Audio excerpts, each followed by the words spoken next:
I'm making a statement this afternoon to update the country on the state of investigations into the chaos witnessed in parts of the country on the June 25th and July 27th of the July 7th, sorry, on the June 25th and July 7th this year. On 25th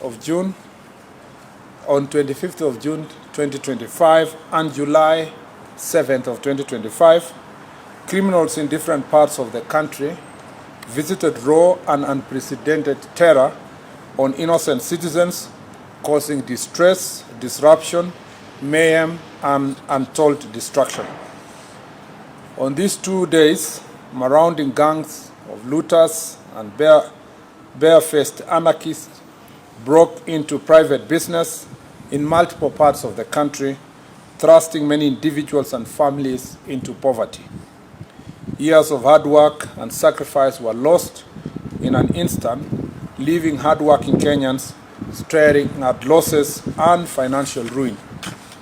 In this chaos, 42 Kenyans regrettably lost their lives and close to 600 were injured. Out of these injuries, 496 were law enforcement officers. This is unacceptable. One life lost is one too many. We mourn every life lost and extend our deepest sympathies and heartfelt condolences to the affected families. To those who suffered injuries, loss, and trauma on those 2 fateful days of sheer terror, we say poleni sana. Public facilities also bore the brunt of the destruction. The anarchists targeted police stations, government offices, vehicles, and a hospital. This disturbing trend of targeting police stations, stealing firearms and ammunition points to a coordinated attempt to subvert the state's ability to guarantee law, order, and public safety. When a police post or a station is raided or razed, it leaves the public at the mercy of dangerous criminals. It's our solemn duty as a government to ensure that citizens are safe and secure. Every Kenyan deserves the right to protection, and no one should ever attempt to usurp that duty. The violence and destruction witnessed across the country in recent weeks, however, were on a scale that has never been witnessed before. It is incumbent upon us, therefore, to nip it in the bud with the full force of the law. This is what our people expect of the government, and this is what government will and must do. Kenyans watched in disbelief as the brazen attacks on our security installations unfolded on social media and on live television. At Dagoretti police post, for example, the criminals stole guns and razed residential buildings, housing officers and their families. In Kikuyu, a mob attacked government offices, torching Kikuyu police station, the sub-county headquarters, national registration office, county government offices, the assistant chief's office, the Kenya Forest Service office, Kikuyu law courts, as well as Dagoretti police post and police lines. They also partially destroyed the Kikuyu sub-county probation office and damaged 4 motor vehicles belonging to Dagoretti police post, including that of the officer in charge. 9 suspects have been arrested to answer to the attack on the Dagoretti police post, while others are still being sought. Other property destroyed in the Dagoretti police post yard included 3 Probox vehicles, 1 double-cabin county government vehicle, a school bus, and 14-seater matatu that was parked in the compound. 5 guns were also stolen in Dagoretti police post, and another 4 firearms were burnt in Gashui police post. One of the guns stolen in Dagoretti on 25th of June was used to commit robbery in Naivasha the following day. On June 25th, a rowdy group of youth attacked Matu police station, leaving 8 officers injured and several government vehicles damaged. That is in Machakos County. The building housing the station was also destroyed. 18 suspects have been charged in connection with this attack. In Machakos County, 66 suspects linked to torching of gas tanker along Kitui Road on 7th July have also been arrested and charged. In another shocking attack, arsonists invaded and burned Olkalau police station, killing 3 suspects who were in custody. They also torched 26 vehicles, 18 county government motorbikes, burnt down an exhibit store, and destroyed the report office. In Nakuru County, Viwandani patrol base in Naivasha was burnt, while the firearm loaded with 20 rounds of ammunition was snatched by criminals in Shauri Moyo.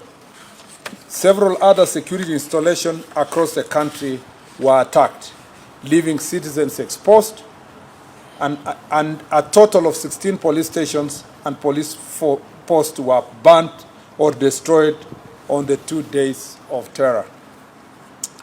The destruction of private property. In 2 days of the chaos, many Kenyans suffered huge losses following the destruction of their businesses in various parts of the country. In Naivasha, Nakuru County, goons looted stock from Naivas, Power Star, and Ketia supermarkets, and thereafter set ablaze Power Star supermarket. A total of 100 people have been arrested in Nakuru County and charged with various crimes in relation to these acts of criminality. In Ruiru, within Kiambu County, a similar fate befell Quickmart and Carrefour supermarkets, where goons stole property worth millions of shillings after breaking windows and destroying CCTV cameras in the establishment. A total of 86 arrests were made over the crimes committed in the county in the 2 days, and various charges have been preferred. Naivas supermarket within Nyeri town was also broken into and goods worth millions of shillings carted away. 21 suspects have been arrested in connection with this criminal activity.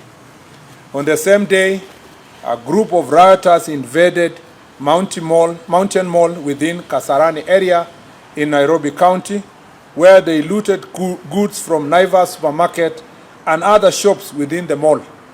3 suspects were arrested and arraigned accordingly. At Kidurai 44 area, another set of criminals invaded Kasmat supermarket.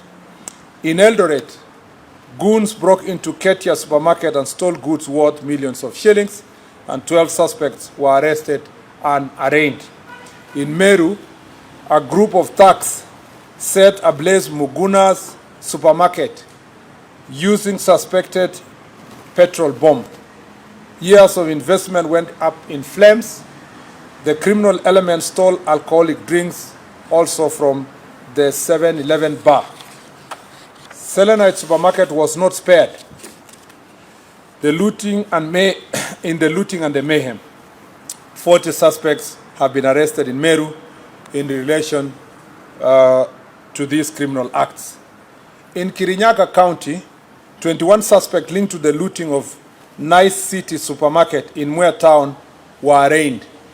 Gangs also torched the Kirinyaga Central NGCDF offices, leading to the arrest and arraignment of 4 suspects. In Kagumo town, mobs broke into county supermarket and stole goods worth millions of shillings. 2 suspects have been arrested and arraigned in connection with the incident, and others are still being pursued. In other reprehensible incident, Marauding gangs stopped operating theater at the Kitengela Sub-County Hospital, interrupting an emergency cesarean section and terrorizing patients and medical staff. 2 suspects have been arrested and arraigned in court for this heinous crime. The 2 were granted bail of 50,000 shillings, surely 50,000 shillings only, after invading an hospital and interrupting a cesarean operation. Only 50,000 shillings were granted as cash bail. These lenient bail terms are unacceptable.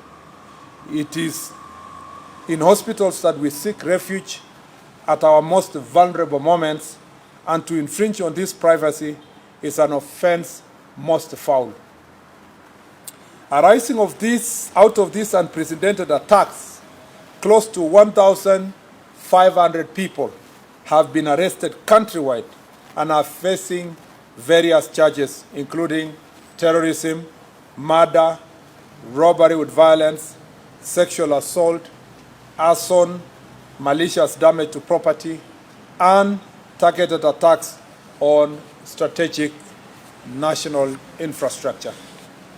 Of these, 50 individuals are currently under investigation by various crimes investigation units, while 71 cases are being handled by the anti-terrorism police unit for offenses related to acts of terrorism. We commend our security agencies for foiling further destruction and wish a quick recovery to the officers injured during this unprecedented violence. The operation was made possible through timely intelligence, which revealed plans to target critical infrastructure, including transport systems. Intelligence-led operations across various counties have resulted in the arrest of individuals believed to be masterminds and financiers, plus the instigators and the direct perpetrators of these criminal acts, including those responsible for incitement to violence and politically motivated mobilization intended to stoke public unrest. Those who incited, organized, funded, or executed these attacks will face the full force of the law. The financiers and political sponsors of this mayhem are being investigated and will soon answer for their crimes. Similarly, any police officer accused of unlawful use of force will face the law. As I speak, one police officer has already been arraigned and is facing murder charges. Further, any excesses by law enforcement officers will be investigated and appropriate action taken on those found to be culpable. Cognizant of the raging debate and national concerns on the use by security personnel, I will this Friday, pursuant to Article 245(4) of the Constitution, be issuing a policy directive to the Inspector General of Police on the use of force and firearm by law enforcement officers. What was witnessed on 25th of June and 7th July was stark testament to the extent to which the sponsors of this anarchy are ready to go to subvert the Constitution. This was not protest. It was pure premeditated criminality, deliberate, dangerous, and deeply disturbing. The right to assemble, demonstrate, picket, march unarmed, and present petitions to authorities is guaranteed by our Constitution, and that cannot ever be taken away. Invasion of hospitals, rape, attack on ambulances, looting of businesses, forceful entry of protected areas, vandalism, erection of illegal roadblocks, and torching of government installations, including police stations and administrative offices, are vile crimes and must be treated as such. We cannot, as government and as a nation, normalize the senseless loss of lives and livelihood, and the threat to peace and stability. I once again urge all citizens to reject and denounce violence. I ask all Kenyans to channel their grievances through legitimate and constitutional means and deny criminals the chance to destabilize our great country. To the financiers, organizers, executors, take note. This reign of terror against the people of Kenya and the impunity of criminal gangs must come to an end at whatever cost. Asante sana, and God bless Kenya. Thank you very much. On the security officers, Seth Olale's question on security officers, how they were dressed, the vehicles they were using, and whether there is a specific team that is meant to kill people. First, let me say this, that a police officer, whether is wearing a uniform or not, is a police officer. And that police officer is bound by the law. There's no rules that excuse a police officer that if you are not in uniform, you can commit crimes or you can kill people.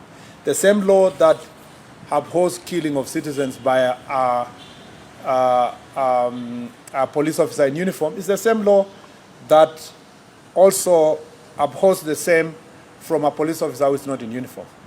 There are clearly indicated situations where a police officer may not be required to be in uniform. And sometimes when they're doing investigations. And some investigation officers are always embedded in these situations to make sure that they collect the evidence immediately that will help in apprehending criminals.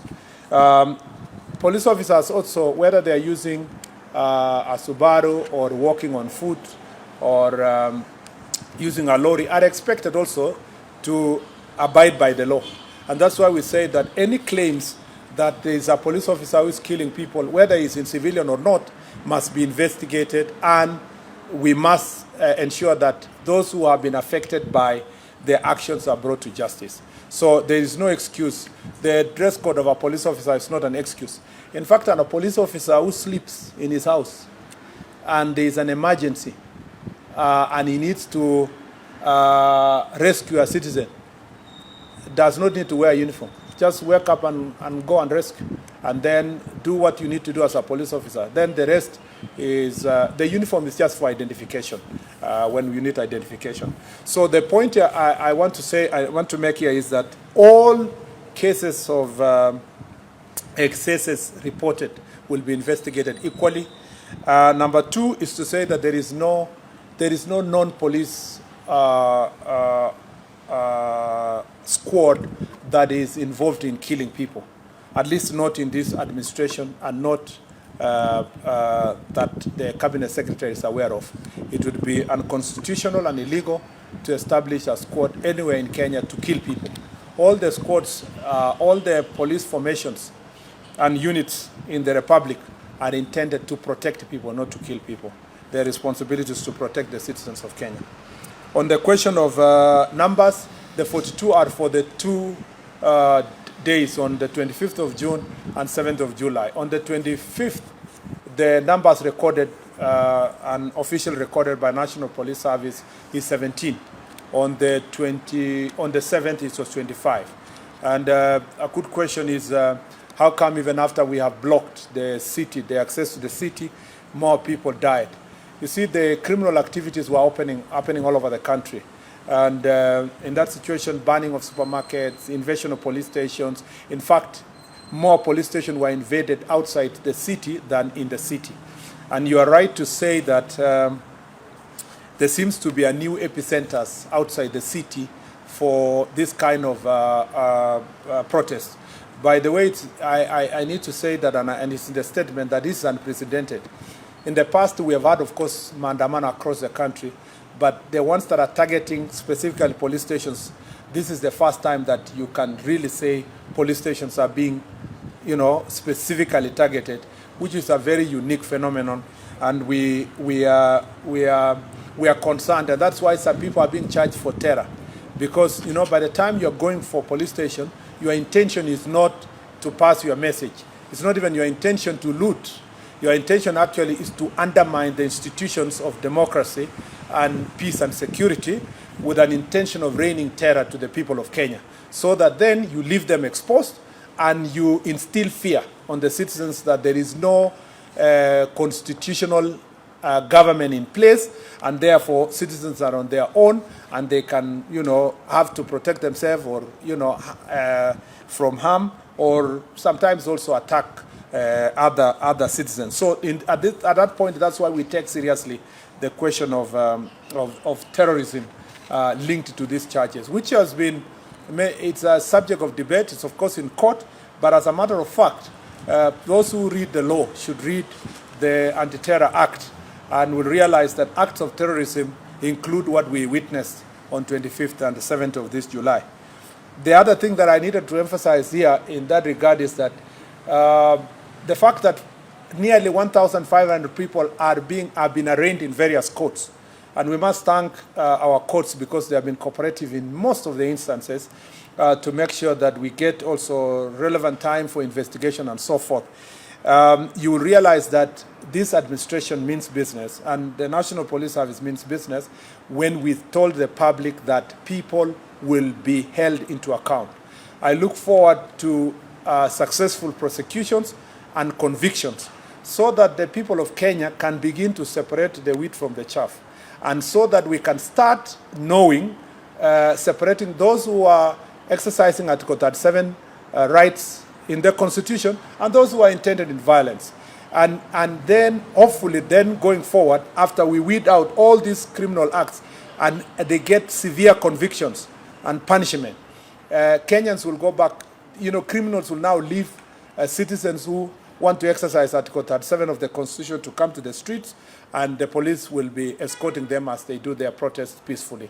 That is what we are looking forward to. And as I've said before, and I wish to emphasize, that my dream is to see a country where peaceful demonstrators in their thousands are walking in the streets, carrying their pamphlets and regalia and paraphernalia, and being escorted by police officers, marching through defined routes and within designed areas, and with time that has been allocated, and in the evening shake hands with the police officers, and everybody goes home without harming the citizens of this country. That is really what is promised by Article 37 of the Constitution, and we hope we can reach there as a nation.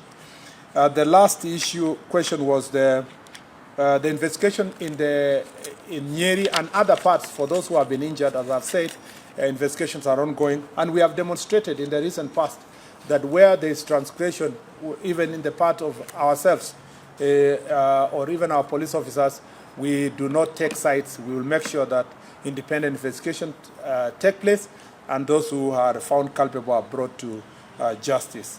And on the presence of foreigners, at the moment we have not,